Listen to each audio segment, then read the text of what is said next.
Okay, let's talk about test fitting. So test fitting, when you put two parts together, you make sure it lines up. So these two parts line up quite well, as you can see. But if it doesn't, say for example, there is something jammed there, or a piece of plastic, and then you cannot close it. So you got to see what is the obstruction. So you remove the parts and there's a piece of plastic there. So the blue text in place of the plastic. So you like cut it off with a knife, and then you test fit it and make sure it all lines up. And then make sure it all lines up from all angles. And then you can put the glue at the edge, and the capillary action will bring the glue in. So you just hold it together and then put the glue there, and it'll stay in that position. And if it's a thin cement, then it will go in through capillary motion. Sometimes you get an old kit, and these connection points which help you align the kit, they have distorted. So sometimes you have to cut off the part that is connected. So you cut off the part that's connected, then you can line it up. You can line it up, looks good. Also, when test fitting, it is good to note, especially when you're building a Tomcat, because it's funny angles. It is good to note how before you glue the front fuselage together, you put it to the aft fuselage and see how it fits. So you see, this one fits okay, but you got to make sure that it connects properly before you glue it together. Sometimes it might need a bit of modification or cutting or shaping before you glue it dead. Okay, so test fitting will produce a cleaner, better shaped model, no gaps, and it will make your life much easier when painting later on. So you can see the paint I open up. First you need to stir the paint, make sure it's even. So use like a little toothpick and stir the paint until you see the paint is uniform, is of uniform consistency. It is all like even. And make sure you scrape the bottom for any harder parts at the bottom, and then mix it all together. Okay, so once the paint looks like this, you know it's good already. So what I'll do is I'll take the paint, I'll put some paint on like a palette, and this paint is thin already, but I'm going to add a little bit of thinner, just a little bit.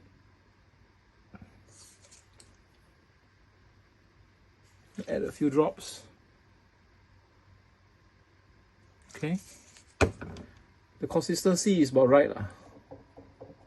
Okay, we're going to start a light gray. I'm going to paint this part, the nose of the aircraft. So dip the brush, do not overload it. Make sure the brush has some paint but it's not overloaded, and you can test out. So this is about right. This is about right. So once you pass the point, do not continue over it again until it's dry. So what you're going to do is paint over one time and then continue. All right, so the lighter your touch, the smoother the paint will be. And do not go back and rub the brush against the part where you already went on. Okay, because that part is now drying, and this paint dries very fast, and the part is drying. So what will happen? You get brush marks. Do not go over the paint. You see, you can see it's glossy, it's still wet, so we're going to put it aside for a while. So this is the piece. So the F-16 has like a curve here, right? There's a curve here and it goes into a dark gray, right? So let's do that. We can start with the curve. We can start the curve first. This is the most difficult part. So we do a curve and do another curve and just keep on going. Again, remember, once you have passed over that part, do not go over it again. If you go over it again, then your, oops, I had too much there, then there'll be lines. So okay, look, this is not as nice. It's not as nice as earlier. Maybe I went on a bit hard, or maybe a bit in a rush, but never mind. What we're going to do, we're going to let it dry, and then we're going to pass over it again gently. Alright, let's do the final part, and I get some more thinner here. The paint has dried up already, and the consistency is a bit thick, and as you saw in the model, it's shiny, but yes, there are lines because I went a bit too fast maybe. So let's go on it slowly. We can go over it one more time. So again, don't want to overload the brush, and we go over it slowly, light as possible, and don't do the same part twice. As light as possible. Okay, don't overload. As light as possible,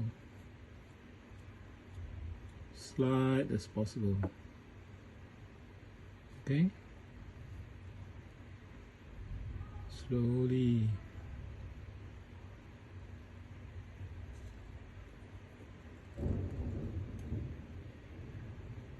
Hopefully the paint will level out. Okay, there's a little puddle there. I'm going to remove it, but yes, okay. Alright, it looks a bit uneven, looks a bit shiny, looks like I need some sandpaper, but we're going to let it dry and then see what happens. Okay, so I put some water on the wing, and you see the water here, and I'm going to lightly sand it. So you can go in any direction. I recommend going maybe circular, very lightly, or maybe you want to do in the direction of the wind when the plane is flying. You can do that also, but just very lightly touch it, and then the water will help make things smoothen out, and then slowly it will get smoother and smoother. Alright, remember, just go lightly, and whatever paint that is raised, which is higher, which is uneven, should be smoothed out. But of course, if you go too much, then you will lose some of the detail, or some parts might be exposed. But this can also be taken as weathering on the wind, on the plane. But of course, you must make sure that you go lightly and be patient with it. Now I'm going to wipe the water off. You can see some parts of the wing, the higher parts. You can see the plastic now. The paint has been thinned down already. You can see it's not so glossy. It's smoother now. So yeah, so this process is a very slow, careful process, but it will definitely help you make smoother paint finishes on your aircraft. The main thing to remember is the paint has to be 100% dry, and once you put the decals, you cannot use this method. So you do this before you put the decals. Okay, here I have some watercolor. I'm going to add water to the watercolor. It's an old bottle, and there's like a bit of soap I have. So you can make it into a puddle, and it doesn't matter if it's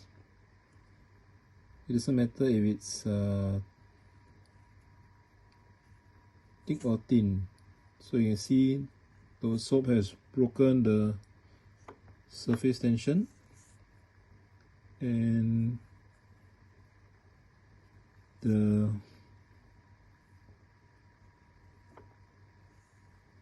paint is going into the cracks. And you just go on.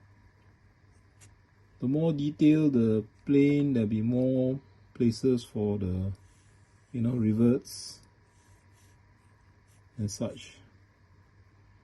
So you just slowly go, and then don't need to be accurate, can make a mess because it's only watercolor and soap. Okay, and once that's done, leave it dry. So I'm going to pull the color off, and you see it already stuck inside, and there's some streaks in the direction of the airflow. So this makes it more realistic. And you can see that the excess paint has been picked up by the cotton bud. And this is a totally dry cotton bud. Dry already, so I will put a bit of water.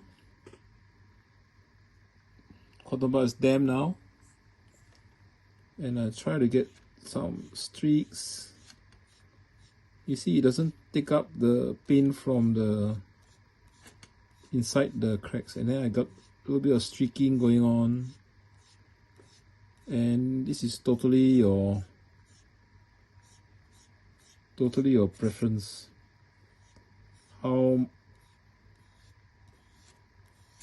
much streaking you want, or none at all.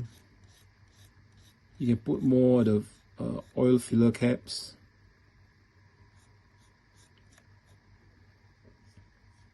You can do it as you want.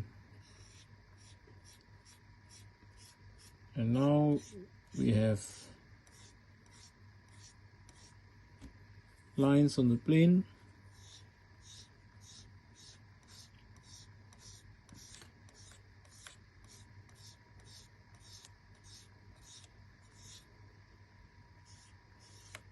And the detail is there. You can leave, you can also make it patchy around, like where people step a lot, or where the mechanic has dirty fingerprints all over or boot marks.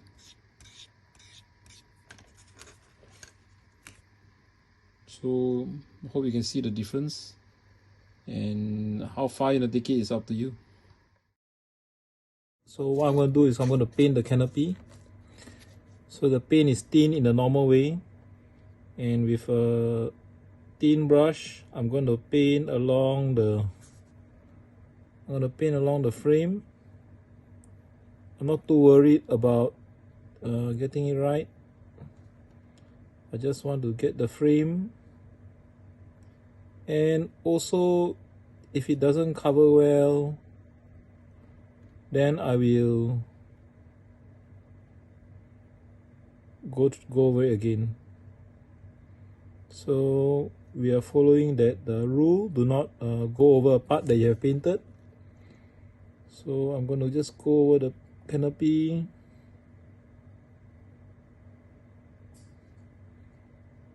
and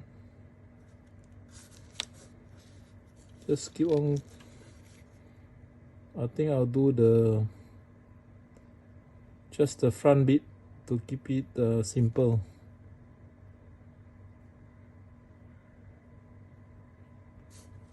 And we see how it goes. Oh, I must have to do the whole thing, right?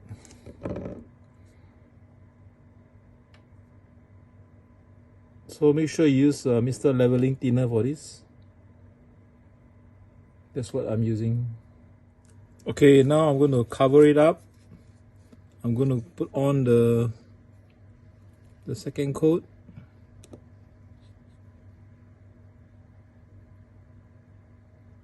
Some parts of it already has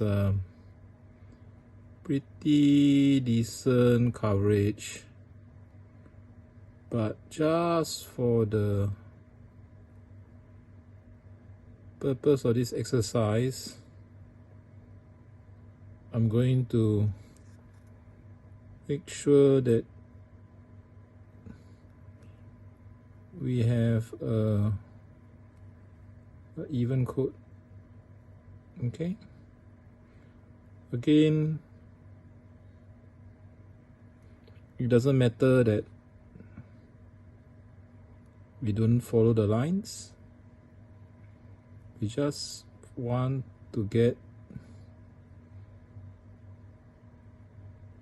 the even pin on it. That's all. That's all we want to do.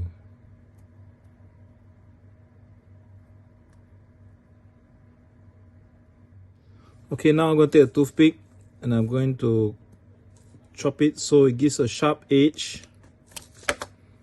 Can you see? Here's a sharp edge, but it's kind of at an angle as well. So this thing has dried almost 100%. You can see it's dried. And what I'm going to do is I'm going to scrape off the excess with the toothpick. And you got to be patient about this. The Gunzi paint won't damage the plastic, but if you put too much pressure, you might crack the